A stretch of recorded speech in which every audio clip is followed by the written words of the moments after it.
नमस्कार, welcome to Preeti special kitchen. आज आपण बघणार आहोत अगदी झटपट आणि स्वादिष्ट असे देसी मटर पनीर। अगदी देसी स्टाईलने आपण बघणार आहोत, म्हणजे अगदी ढाबामध्ये जसं भेटतं तसं मटर पनीर अगदी झटपट आणि स्वादिष्ट। ह्याच्यात कोणत्याही प्रकारची आपण फ्रेश क्रीम वगैरे वापरली नाही किंवा कोणत्याही प्रकारची मिल्क पावडरसुद्धा वापरली नाही। तर कसं काय करायचं आहे, अगदी चटपटीतसुद्धा आहे आणि झटपटसुद्धा आणि स्वादिष्ट आहे। अगदी जसं ढाब्यामध्ये भेटतं किंवा मोठ्या मोठ्या रेस्टॉरंटमध्ये भेटतं अगदी तसं थोडंसं स्मोकी फ्लेवर आपण ह्याच्यात अटॅच केलेलं आहे। तर बघूया, अगदी घरच्या काही साहित्यामध्येच आपण हे केलेलं आहे। सडनली कोणी पाहुणे आले तर काय स्पेशल आणि सिल्की सॉफ्ट अशी नाही आहे, कारण की खूप वेळा आपण रेस्टॉरंट किंवा हॉटेलचं जेव्हा स्मूथ सिल्की अशी ग्रेव्ही खातो त्या खाऊन खाऊन बोर होतो। तर ही अगदी देसी पद्धतीने केलेली आहे, म्हणजे अगदी घरच्या साहित्यामध्ये। तर इथं मी घेतलेलेच 1/2 किलो मटर, एक मोठी वाटी असेल मटरची, म्हणजे अगदी 250 ग्राम आपण म्हणू शकतो।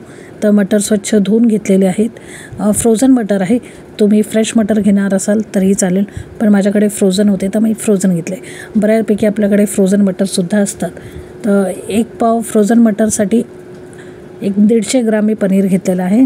तर पनीरसुद्धा मी असे स्वच्छ धुवून त्याला बारीक कापून घेतलेलं आहे। जितके साईज अनुसार आपल्याला आवडेल त्यानुसार आपण कापू शकतो। देसी टच देण्यासाठी इथं मी घेतलेले सुक्कं खोबरं अर्धी वाटी, किस सुक्या खोबऱ्याचं किस अर्धी वाटी, एक मध्यम आकाराचा कांदा रफली कापलेला आहे, मध्यम आकाराचा टमाटा रफली कापलेला आहे, 8-10 लसूण पाकळे घेतले, 2 इंच आलं घेतले आणि 8-10 काजू घेतलेले आहेत अख्खे। तर इथं देसी टच देण्यासाठी मी सुक्कं खोबरं घेतलेलं आहे। तुमच्याकडे ओलं खोबरं असेल, ओलं नारळ, तर ते सुद्धा घेऊ शकता। अर्धी वाटी किसलेलं। आता इथं घेतलेलं आहे मी 5 बेडकी मिरच्या, मी भिजवून ठेवलेल्या आहे अगदी 10 मिनटापूर्वी। त्या मिरच्या आपल्याला घ्यायच्या आहेत कलरसाठी। चवीनुसार मीठ घेतलेलं आहे, लाल तिखट घेतलेलं आहे। इथं कोणताही पनीर मसाला किंवा गरम मसाला अटॅच करू शकता तुम्ही, 1 चमचा, आणि 1 चमचा लाल तिखट आणि हळदी पाव चमचा। फ्लेवर एन्हॅन्स करण्यासाठी कसुरी मेथी असेल तर ती वापरायची 1 चमचा, आणि कोथिंबीर आवडीनुसार कमी जास्त करू शकता। बारीक कापून कोथिंबीर घेतलेली आहे आणि कसुरी मेथी घेतलेली अगदी 1 चमचा छोटा। आता एकच भांड्यामध्ये मी करणार आहे, कारण की ढाब्यामध्ये कसं एकच भांड्यात एकच कढईत सगळं करतात, तर आपण ही तेच पद्धत फॉलो करणार आहे। अगदी कमी भांड्यात आपण ही भाजी करणार आहे। बऱ्यापैकी काय होतं की आपण ज्या पनीर वगैरे असं करतो तो बऱ्यापैकी 2 ते 3 भांडे आपल्याला वापरणं लागतात। तर इथं पॅन छान गरम झालं, त्यात टाकलं तेल थोडंसं जास्त टाकायचं, कारण की ते आपल्याला बेसिक मसाला वाटण करायचं आहे त्यामुळे। तर तेल अगदी 2 ते 3 चमचे आपण घेतलेलं आहे, म्हणजे मसाला काढून सुद्धा ते तेल राहील आपल्याला पनीर वगैरे फ्राय करण्यासाठी। तर कांदा छानपैकी असा परतून घेतला। कांदा थोडासा असा ट्रान्सलुसंट झाला, किंवा एक मराठी भाषेत म्हटलं आपलं तर थोडासा मऊ झाला की लगेच आपल्याला हिचं ॲड करायचं आहे आपलं आलं, लसूण आणि सुक्कं खोबरं। तर चला, ही मी देसी पद्धत का म्हटली की आपल्या मराठवाड्यात किंवा अगदी देसी पद्धतीनेच आपण मसाला जो आहे तो भाजून घेतो। बाकी आपण जेव्हा नॉर्मली पनीरची भाजी करतो तेव्हा आपण कच्चा कांदा टमाटो वाटतो, तर त्याच्याने काय होतं की कच्च्या मसाल्याचं जे वाटण असतं त्याची चव वेगळी येते, आणि जे रोस्टेड ग्रेव्ही असते त्याची चव वेगळी येते। त्यामुळे देसी स्टाईल याला नाव आहे। तर इथं आलं लसूण टाकलं, म्हणजे लसूण आणि अद्रक टाकलं। मग इथं टाकलं अर्धी वाटी किस सुक्या खोबऱ्याचा। जसं मी म्हटलं, तुमच्याकडे सुक्कं खोबरं अवेलेबल नसेल, ओला नारळ असेल तर तो सुद्धा किस करून घ्या, आणि त्या किस झाल्यानंतर म्हणजे ग्रेटेड कोकोनटचा आपल्याला अर्धी वाटी हा रेशो घ्यायचा आहे। तर इथं छानपैकी परतून घ्यायचं आहे, अगदी डार्क ब्राऊन किंवा अगदीच जास्त काळं नाही करायचा मसाला। हलकासा ब्राऊन झाला की लगेच त्यात टाकले टमॅटो। जसं तुम्ही बघितलं, जस्ट आपल्याला कलर चेंज होऊ द्यायचा आहे कांदा आणि खोबऱ्याचा, दॅट्स इट। आणि लगेच आपल्याला टमॅटो टाकायचे, थोडंसं स्टर करून घ्यायचं, म्हणजे टमाट्याला नुसती एक वाफ लागायला हवी। आणि गॅस बंद केला आणि थंड होऊ द्यायचं ते वाटण। तेव्हापर्यंत आपण हे जे रिमेनिंग तेल राहिलेलं मसाला काढून त्याच्यामध्ये ॲड केले पनीरचे क्यूब, कारण की मला शक्यतो कच्चे पनीर आवडत नाही, शॅलो फ्राय केलेलेच पनीर बरे लागतात। तुम्हाला जर कच्चे पनीर आवडत असतील, म्हणजे डायरेक्ट असेच कापून ग्रेव्हीमध्ये सोडायला, तर ते सुद्धा तुम्ही ट्रिक यूज करू शकता। बट मला पर्सनली म्हणाल तर असं करून घ्या, बेटर राहते, चव दुप्पट वाढते पनीरची। तर हे बघा, म्हणजे पनीरला एक टेस्ट येते, असं फिक्की एकदम लागत नाही, दुधाळ लागत नाही। तर असे थोडेसे फ्राय करून घेतले बऱ्यापैकी काय म्हणतात आपण की स्टीलच्या भांड्यामध्ये पनीर चिपकतं. तर तुम्ही इथं बघू शकता पनीर अजिबात चिपकलं नाही. जसं आपण ग्रेव्ही करायला अंडं जसं फ्राय करतो अगदी त्याच पद्धतीने इथं मी पनीरसुद्धा फ्राय केलं. पण झाकून ठेवल्याने काय होतं की ते इव्हनली फ्राय होतात प्लस ते चिपकत नाही. एक वाफ लागते ना तर ते चिपकत नाही आणि ऑलमोस्ट इथं अर्धवट पनीर जे आहे ते शिजून होतात आणि परतूनसुद्धा होतात. तर हे बघा अगदी आपल्याला काळे करायचे नाही, आपल्याला तिथंच उभं राहायचं आहे आणि अगदी एक 8-10 सेकंडसाठी आपल्याला परतून घ्यायचं, परत झाकण ठेवायचं, परत आलटून पलटून घ्यायचं आहे. तर एक पनीरचे पीस पलटू शकत नाही आपण, खूप टाईम लागेल. त्यामुळे असं एक पनीर पलटायला गेलं तर शेवटचं पनीर घरपून जाईल. त्यामुळे असं स्टर करायचं आणि परत एक 8-10 सेकंडसाठी मी झाकण ठेवलेलं आणि आलटून पलटून घेतली बाजू आणि नंतर दोघा बाजूने परतून झालं की थोडंसं गॅसची फ्लेम मोठी करायची.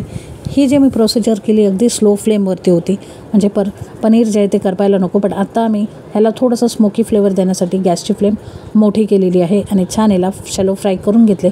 तुम्ही बघू शकता फुल गॅसवरती याला मस्तपैकी ब्राऊन स्पॉट आलेले आहेत, म्हणजे छानपैकी असे याला फ्राय झालेले आहेत. तर हे बघा तुम्ही बघू शकता मस्तपैकी असे गोल्डन ब्राऊन थोडेसे झाले. पनीर जास्त ओव्हर कुक नाही करायचं. पनीर फ्राय झालेले ते मी बाजूला ठेवले. आता पनीर फ्राय करेपर्यंत आपलं जे वाटण आहे ते थंड झालेलं आहे. अजिबात पाण्याचं एक ड्रॉपसुद्धा आपण न वापरता हे वाटण वाटणार आहोत. त्यासाठी आपण टमॅटो घेतलेले आहेत आणि काजूसुद्धा आहे. तर काजूचं जेव्हा तेल रिलीज होईल त्याच्यानेसुद्धा आपल्याला छान जे वाटण आहे ते वाटता येईल. तर ही बेसिक मसाला ग्रेव्ही आहे.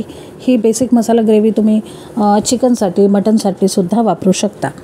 तर हे बघा हे जे वाटण आहे ते मिक्सरमध्ये काढून घेतलेलं आहे, सगळं थंड झालेलं आणि अर्धं घेतलेलं आहे, अर्धं बाजूला ठेवलं आहे, जागा नाही. पण ह्याच्यातच मी जे भिजवलेल्या मिरच्या आहेत, मिरच्या कधी पण परतून नाही घ्यायच्या, भिजून घ्यायच्या, कारण की ते कडक असतात झालेले त्यामुळे. आणि परत ह्याला वाटून घेतलं आणि ह्याला परत जे रिमेनिंग वाटण होतं ते अगदी थोडंसं होतं, जास्त नव्हतं. त्यामुळे म्हटलं आता परत दुसरा बॅच लावण्याच्या ऐवजी ह्याच्यातच आपण हे सगळं वाटून घेऊया. तर आता तुम्ही बघू शकता म्हणजे वाटल्यानंतर कसं त्याची क्वांटिटी कमी होती ना, त्याच्यातच ॲड केलं आणि आता ह्याला परत मी फिरून घेणार आहे, छानपैकी ह्याला वाटून घेणार आहे. ह्याच्यात मी एक थेंबही पाण्याचा ॲड नाही केला. तर हे वाटण जे आहे ते तुम्ही फ्रीजमध्ये सुद्धा स्टोअर करू शकता. अगदी 8-10 महिने ह्याला काही होत नाही आणि छान बारीक होतं, कारण की टमॅटो आहे ना ह्याच्यात, टमॅटो आणि काजूचं तेल किंवा आपण काजूची पेस्ट म्हणू शकतो. आता थोडंसं तेल कमी वाटलं ग्रेव्ही करण्यासाठी, त्यामुळे मी परत ॲड केलं तेल. साधारण 1.5-2 चमचे मी तेल पुन्हा ॲड केलेलं आहे. तेल थोडंसं ह्याच्यात जास्त लागतं. आणि आत्ता हे जे वाटण आहे ते छानपैकी ह्याच्यात मी टाकून घेते. तेल छान गरम होऊ द्यायचं, मग वाटण टाकायचं आहे, म्हणजे मग मसाला टाकायचा, आपला ग्रेव्ही पेस्ट जे आहे ते टाकायची. तेल छान गरम झाल्यावरती आणि फुल गॅस आहे ह्याच्यावरती मी छानपैकी हे जे मसाला आहे हा परतून घेते, म्हणजे चिपकायला नको किंवा लागायला नको. तर तुम्ही बघू शकता अजिबात मसाला आहे तो कुठेही कढईला चिपकला नाही किंवा लागला नाही. मिक्सरच्या भांड्यामध्ये मी थोडं पाणी ॲड केलं आणि गरम पाणी होतं ते, आणि ते थोडं पाणी ॲड करून तुमच्या आवडीनुसार तुम्ही थिक पातळ तुम्हाला जसे आवडते तशी थिकनेस तुम्ही ग्रेव्हीची ठेवू शकता. तर मला थोडीशी नॉर्मल अशी पातळ हवे, अगदीच पाणी नको आहे रस्स्याचं आणि अगदीच ड्राय नको आहे भाजी. त्यामुळे मी थोडेसे म्हणजे भात आणि चपाती दोघांसोबतही खाता येईल अशी करणार आहे मी. तर हे बघा म्हणजे थोडीशी थिक ग्रेव्ही करणार आहे, अगदी पातळ ग्रेव्ही नाही करणार. तर हवं तितकं तुम्ही पाणी ॲड करू शकता. तर मी इथं साधारण 1 ग्लास पाणी ॲड केलेलं आणि आता मस्तपैकी खदखद उकळते ग्रेव्ही. तर झाकण ठेवलं.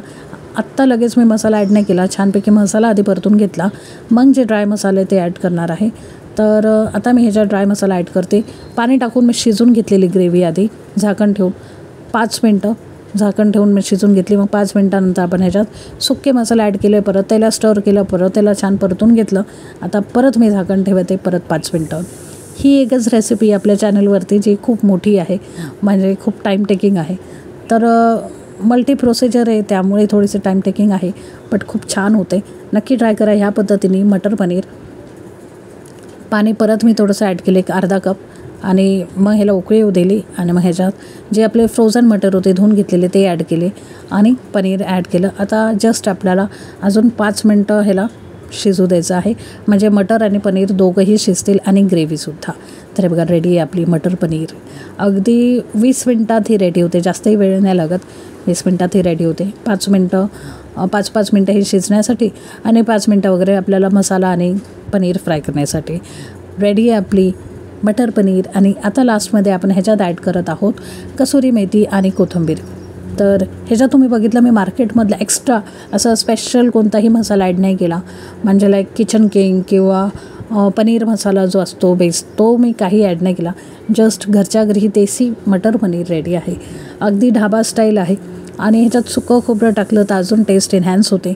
नक्की करून बघायचं सुक्या खोबऱ्याचं मटर पनीर. बाजारातली फ्रेश क्रीम वगैरे नसेल तरीही चालेल. आणि सर्व करून रेडी. सर्व करता मी मस्तपैकी बटरचा एक क्यूब टाकलेला आहे डिशमध्ये. आणि आवडले असेल तुम्हाला ही मटर पनीर बटर मारून तर नक्कीच आपल्या चॅनलला लाईक शेअर सबस्क्राईब करा. हे कोणत्या कॉम्बिनेशनसोबत आवडेल, चपाती भाकरी राईस जिरा राईस पाव ब्रेड कशासोबतही एन्जॉय करू शकता. अगदी अप्रतिम लागतं. पण बटर असे बऱ्याचशा खूप कमी अशा रेसिपीज आहे ज्याच्यामध्ये बटरवरून टाकलं ना अगदी अप्रतिम लागतं. त्याच्यातली ही लाईक पावभाजी बटरशिवाय इनकम्प्लीट आहे तसं मटर पनीरसुद्धा. तर बटर ह्याच्यात स्किप अजिबात करायचं नाही. नक्की बटर टाकायचं आहे सर्व करताना. आणि लाईक शेअर सबस्क्राईब केल्याशिवाय अजिबात जायचं नाही. कमेंट नक्की करून कळवा की कशी वाटली ही रेसिपी. आवडली असेल तर शेअर करा कारण की सगळं करणं फुकट आहे. आणि व्हिडिओ शेवटपर्यंत बघण्यासाठी खूप खूप धन्यवाद.